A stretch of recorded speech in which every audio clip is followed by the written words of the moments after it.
Thank you. So, as you heard, I'm right here from Novi Sad. I'll be talking about procedural storytelling in our game, Shroud of Darkness. So, first of all, me and my team have been obsessively working on our first ever commercial game for over a year and a half. We met when we were kids. We used to do stuff in, like, at least me, I used to do stuff in BASIC. Each of them did something similar. We were always like very obsessed with games and all kinds of games. And for a long time, we were toying with this idea of making a game. So we made that usual first mistake. We were like very ambitious about the first game we were making. We were gonna be like, we're gonna make this like huge open world game that's gonna have this and that and gonna have all kinds of mechanics all the time and stuff. And of course, after a week, we scrapped those ideas. And eventually, we came to an idea that was supposed to be a simple one, but it turned out way bigger than that. Now, what I just told you was a story. And let's talk for a bit about stories. So we know stories from classical mediums like classical novels, and we like movies and stuff. But in games, stories are a bit different, because in games, games are both a storytelling medium and a story creating medium. So if two people play the same game, they're not gonna see the same story, especially in procedural games like roguelikes. So there are many ways one can tell story in a game. For example, there's like completely linear games that tell stories similar like movies, but on the other end of the spectrum, we have emergent story like that, happens in roguelikes. And our game is somewhere in between, but I'll get to that. First of all, if we wanted to be a bit simplistic about it, we could look at it like this. So we want to tell some perfect story for our team. For example, we want to tell, I don't know, we want to talk about sexuality and stuff like that. We think about a story that's perfect for it, and we try to think of the story that perfectly encapsulates that theme. But it's not that simple when we try to do it in a game. So when we try to do it in a game, this could very well be here or here or here, depending on the player experience. And what we actually try to achieve in games such as roguelikes is a story that touches this, this ties in with the Plato talk from Goran from yesterday, and it tries to capture a bit about that perfect thing, to have that illumination moment where people can see that and say, oh, now I understand. I have come to this very meaningful conclusion. So my question to you is, can games generate stories as good as classical novels, such as Dostoevsky or whatever? It is my belief that not only can games create such good stories, they can far surpass classical mediums in this regard. But also the capacity for human error is greater.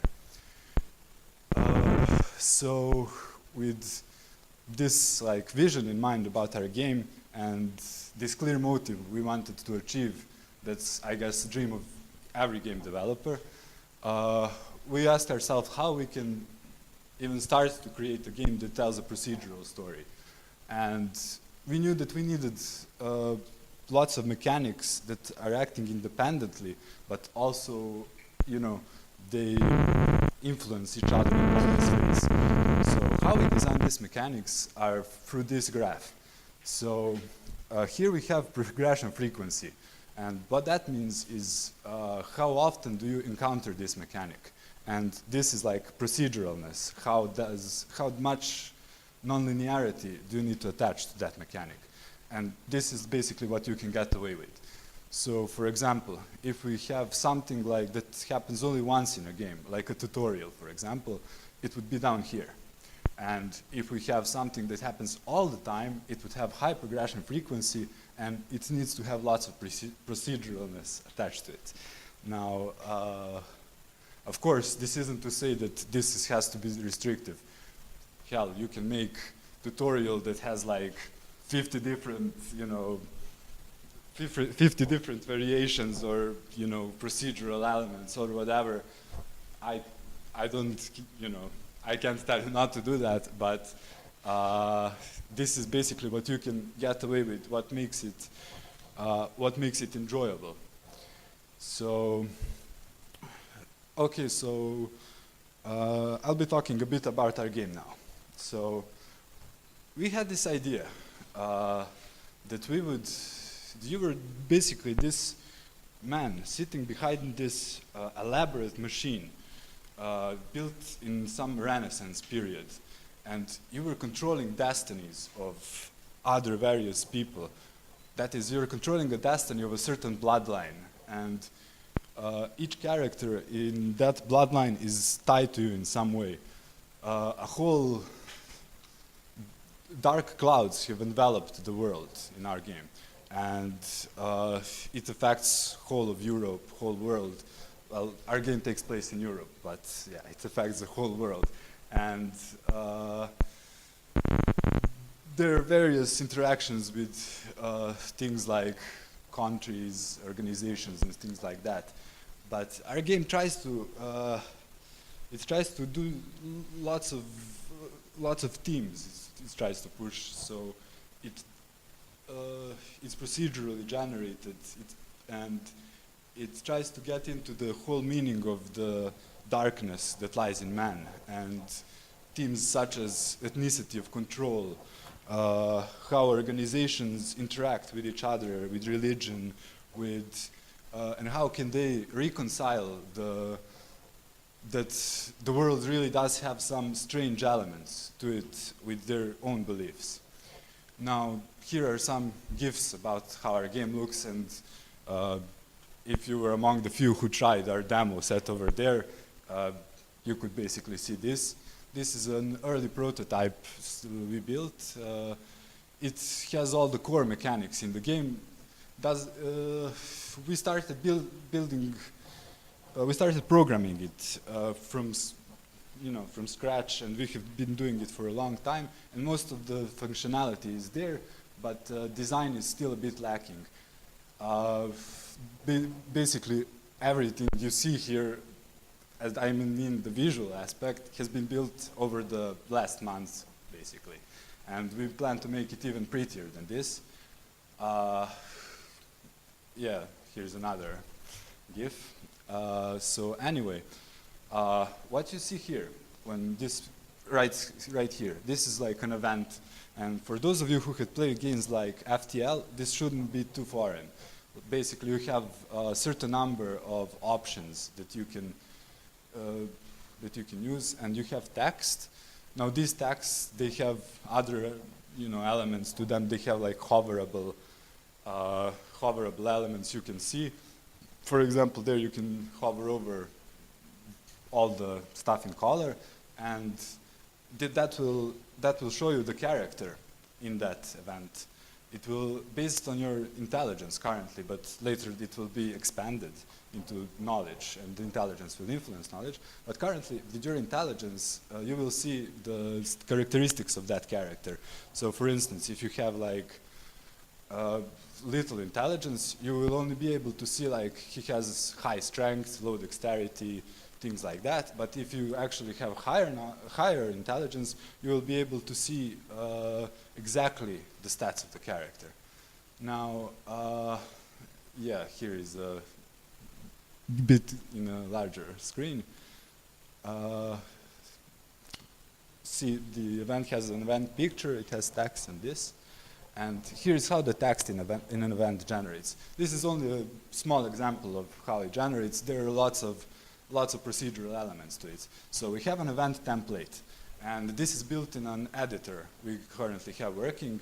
All events, by the way, are built from this editor. And each event has defined in which terrains it is valid to occur.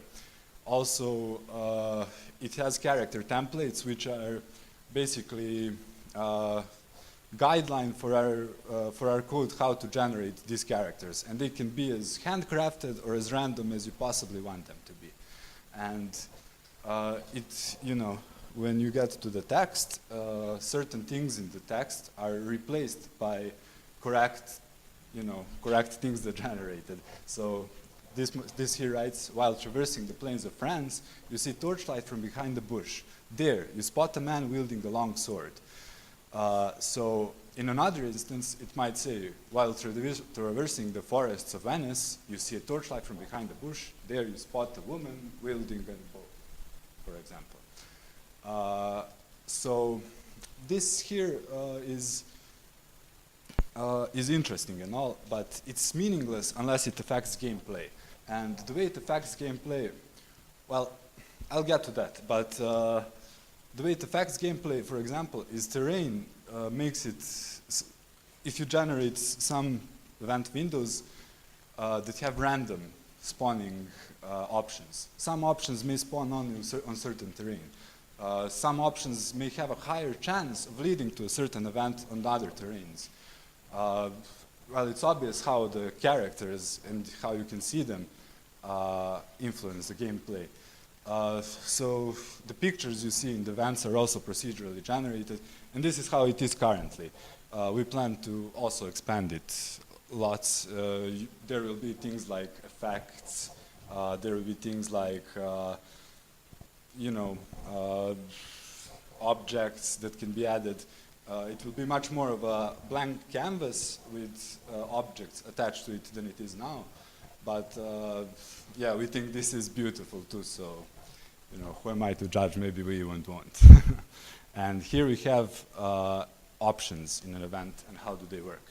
So you have your event window, and it has a list of options that you have your choice, and it may lead to a random window. Now this is just an example. It may also lead to another specific window. It may lead to a skill check, which I'll be showing off, or you saw it on the GIF also. And it may lead to combat. It may even lead to another entirely new event. So you can tell this event, okay, if the player hits this randomly, if it goes to window 3, take him to another event that has, whatever you define it to be. Now, there is also an interesting option. You have these event templates, which is, like I said, a way to define randomness or handcraftiness of the events as much as you want. But the interesting thing is that you can actually change the templates themselves. So another higher mechanic can come down and influence the course of the event just by influencing the template. So each time that event spawns, it will be completely different. And the larger mechanic, one of them, is a chapter. So a chapter may add a random window. And I'll be talking about the chapters now. So if we looked at, I won't go all the way back, but if we remember the graph that had proceduralness and frequency, chapter would be somewhere near the top. So, no, excuse me, in the middle. So chapters would they're like large story segments that they're also a ticking clock. So they're like basically like dungeon levels in a roguelike. They can be large world events, like, for example, bandits may find some occult artifact that leads them to gain power in a region. It affects the country there. It affects other organizations there. It affects the player and his. Oh yeah, by the way, the player is the characters that the player is controlling are a part of a secret society. I forgot to mention that part. It may even affect that. And that's one way the chapters can work. So they can be large world events that are big and epic and influence a lot of things, but they can also be personal. They can be something like the character you are playing is, I don't know, possessed, or another character you have in your secret society gets kidnapped, and the kidnapper is asking you for various things, and you have lots of options on how you can deal with these things. So the chapter effects are what makes a chapter. They're like little bits of the chapter, and so we have a chapter, and it has a collection of effects. So if we, for example, have this first group here, we can say that, for example, this group is the way to resolve the chapter. And once a chapter may generate, you may say, you may tell it like, take one element from this group and two elements from this group. And each time it generates, it will be a different combination of these effects. So let's say you finish the chapter. Then the new chapter will be picked based on the chapter strengths that are associated with those new chapters. The chapter strength is like the new chapter, how the new chapter is relevant to you and your cause. So each chapter has their own function of how they determine. So that bandit example I said would have a higher likelihood of spawning if, for example, you had high bandit occurrence in the world. Another chapter may spawn if you have certain traits. If your character is very strong or has low intelligence, high charisma. It depends on a lot of things. But there are also, of course, global modifiers to the chapter strength, like how often did the chapter already occur in this playthrough, and how long ago did it occur. So let's say we pick a new chapter. Now, from the old chapter, we have items and characters that have generated in it. And all the characters and items that generate in the game are never lost. They are added to a certain new, they're added to a certain file that keeps track of each character and each item that generates. Now, in the new chapter, if the character survived and fills a certain criteria, character can get a new role in it. So let's say that one character has, I don't know, betrayed you in one of the effects from the first chapter. In the second chapter, you might need him to join your cause, or, you know, and you may have, of course, other ways of resolving it. You might choose, he betrayed me, I won't, you know, do this right now. And that's entirely up to you as a player. Now, there can also be carryover of the chapter effects. So if a certain chapter is finished in a bad way or a certain way, certain effects from that chapter may linger on in the same playthrough. In a sense, so you're not obligated to finish them in the traditional sense. That ticking clock that I mentioned is a chapter. So here, that ticking clock it can be resolved in just by letting it go, you know, just by letting it run its course. And the ticking clock doesn't have to be the literal clock. It can it's just some time pressure. Sometimes it's how many turns you have left to finish the chapter. Another times, for example, a foreign country starts invading the country in which you have your secret society, and little by little they are getting closer, and you have to resolve it before that happens, because it will have lots of bad effects. So another thing that we have is acts. Now, they're not acts as in a traditional storytelling sense. We just call them that. But they are a higher level mechanics than even chapters. They're something that's, that the player will achieve over a long set of playthroughs. So it is not necessity that the player will get to Act 2 very early, and it will not influence that many things. It's a bit lower on that graph I mentioned earlier, but it will dictate the whole idea of what you're trying to do in the instance of the playthrough.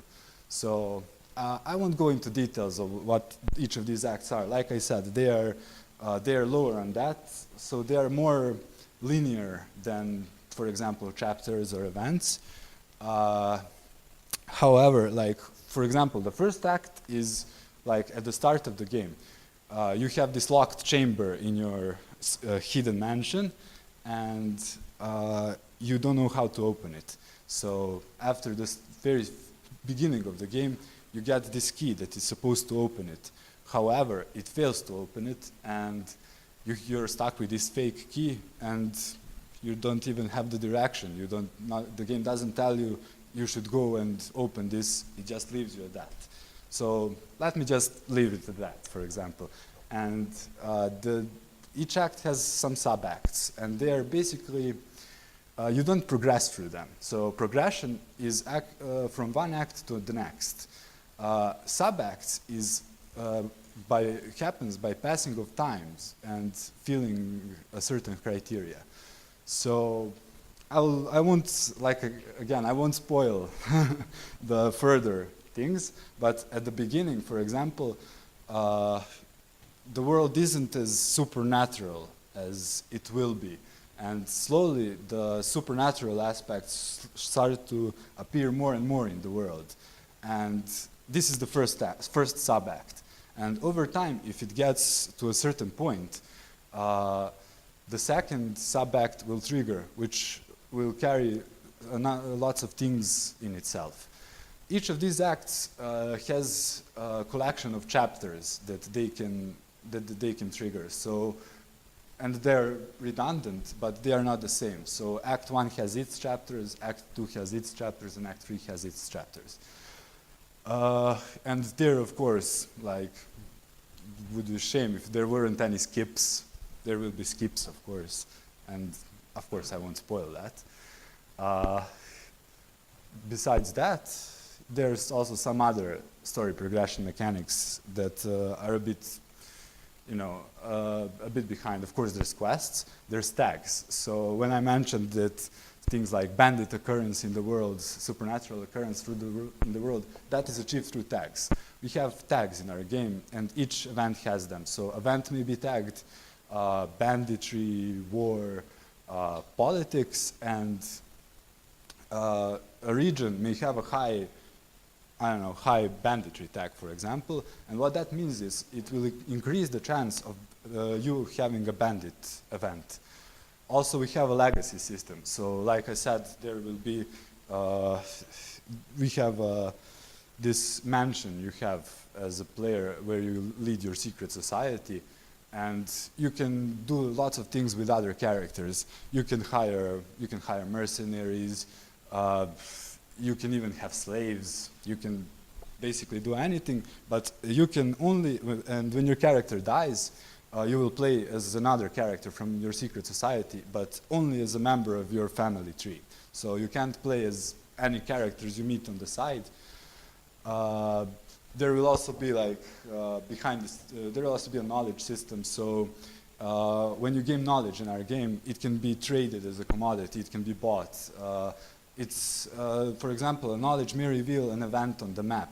It may say there's a politics event here, or it may say there's a specific event right here.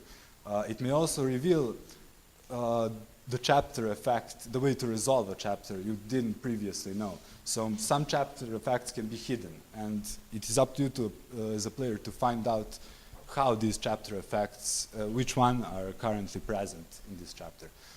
So behind the scenes politics, what that means is there will be there will be countries in our game, and these countries can wage war, and they can, certain people can meet, they can make treaties, they have like parent and child organizations attached to them, and that will all happen behind the scenes, and it won't be like front line to you as a player, but it will happen. And you can get involved in that system completely, or not at all, however you want. Sometimes you will be forced, of course, to. then we have occult items, and occult items are very rare supernatural items that are, they have some basic procedural generation to them.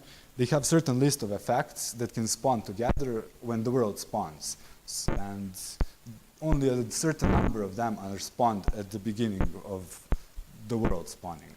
And they always have very large scale effects and impacts on the game. So one occult item could, gaining an occult item could be huge. It could influence the whole playthrough for each and every character in, you play as afterwards. It could also influence what chapters you get. It could be tied to some chapters. There are lots and lots of ways that the occult items can be exploited and used. Also, the game has many more hidden layers, which I won't reveal. For example, I mentioned earlier that you are basically a man sitting behind this elaborate Renaissance machine influencing the destiny of these characters. Well, this machine itself has hidden layers to it. And by learning its secrets, you can unlock lots of new things in the game and lots of hidden mechanics that you can influence. Well, okay, now I'll talk just a bit about combat. I could hold an entire presentation just about the combat. Basically, we started playtesting the combat a long time ago before we even started programming. We made it as a board game and we played lots of it. And the idea behind it is it also has a story feel to it. So our combat in our game doesn't just represent you fighting another character like in a duel. It also represents one character fleeing and the other character chasing him, then hiding, then getting into a different situation, and all things like that. And it's a bit abstract, you'll see. So we have these three symbols. So this represents reach, this represents strength, and the third symbol represents quick. So they have this sort of rock, paper, scissors mechanic to them. And each player has a set of 6 of these symbols. And what is important is the first row, like the top row for the bottom player and the bottom row for the top player. That is called the active row. And when you basically switch these, and each character has a certain amount of moves they can use, and each of those moves switches them in a certain way. And if you have two symbols that are defeating your opponent's symbols, then you score a hit. And if you have all 3 symbols that are basically beating your opponent, then you get a critical hit. And there are, of course, lots more mechanics that are tied to this. Like, for example, the weapon you're holding can make your symbols win ties in that spot. So if you have a quick, an opponent has a quick, you still win if you have a weapon of certain type in that slot. Or there are lots and lots of mechanics tied to it. So anyway, all these systems interact with each other to create a certain cohesive story. And currently we have just a small build of our game. I don't know how many of you have got a chance to try it out. We plan to do a Kickstarter for it next year. We are pretty excited about it and can't wait to show it to the world and stuff. And anyway, that's small decision can have, yeah, forgot to say that. Small decisions can have massive consequences. And this ties to the previous talk about metagames. Even on future playthroughs, it currently has a working editor for events, characters, and items. I don't know if there will ever be an editor for chapters, but who knows? There might be. The editor is currently the most functioning yet least beautiful element to the game. Anyway, that's it.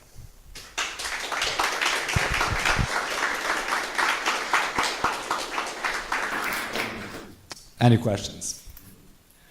What tools did you use for developing this game? We used Unity engine. There are lots of other tools that we use for 3D modeling and stuff like that. My team is here. They can also answer these questions for you. I don't know. They're there in the back. The shy guy is sitting there. So, is there anything in particular? No. Just a answer. You can try out your game there, right? Yes. Anything else? It seems very ambitious, and it seems like you have a lot of interacting systems. And you certainly said getting this cold object can have a massive effect on all the other systems. So, with my sort of boring software engineering hat on, it sounds like a bit of a QA, quality assurance and testing nightmare. So do you have any special approaches for quality assurance when you have so many complicated systems and so much randomization? Yeah, we do a lot of play testing. Yes, a lot of these things have been made by instinct because we were like, we have played Dungeons and Dragons a lot and games like that. We designed smaller games, but as for the testing itself, yeah, the testing is a big problem, and lots of time gets wasted on testing. And well, next month we plan to do some refactoring of the code. So the prototype we have here is actually, we built all these systems, and recently we just mashed them together so that we can have some working prototype to show off. But we plan to do refactoring, and we will build some debug engine that will be able to access most of the classes in the game and things like that. And during the game, you will be able to put in commands in it, and that's our current plan. Anything else? How do you? I mean, one of the issues with what you're trying to do is repetition. How so? You're going through multiple runs of the game, you end up sort of repeating the same, maybe not exactly the same content, but the same structures, the same sentences. How do you keep that engaging across multiple places? Well, like I said, there are lots of procedural elements to those events. One big thing that will certainly be available is community modding. We plan to make our game as open as it can be to modding, and to have a built-in mod tools where you can basically download all the mods you want, and you can filter through them. Like, you can, if a player wants to make a Star Wars fan game, you can do that. And if a player wants to download all mods that are made in spirit of the way we made the game, they can do that too. Okay, so to answer your question about in the context of just our game, so there are procedural elements to the text. So, and we plan to add lots more to them until we are completely happy about how it feels. So, for example, we plan to add for character quoted text. We plan to make characters attached to that quoted text. This isn't currently implemented, but we built it to be able to do that. So, a character may, for example, will have some sort of speech info. And when he generates, depends on his charisma, his traits and stuff, he may switch certain synonyms in the text with other synonyms of that same word, and he may have things like repeating the last word the player said, or stuttering, things like that in the text. Well, I guess my problem is you can put a huge amount of effort into that, and players will still spot the patterns very quickly and very easily.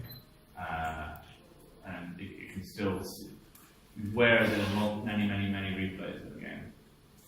Well, yeah, I mean, players can do that, of course, and we built it to be fun and engaging as an event, that part of the playthrough. But after a certain time, if a player starts feeling that, he can, I don't know, it's not that hurtful if he can just, you know, okay, I see a leave option, I press leave. So we have lots of other mechanics that carry the game for us. The events are basically just the way you get the feel of the world. And if the player doesn't want to do that, if they just want to go and kill things, they can do that. Okay. Anything else? Thank you.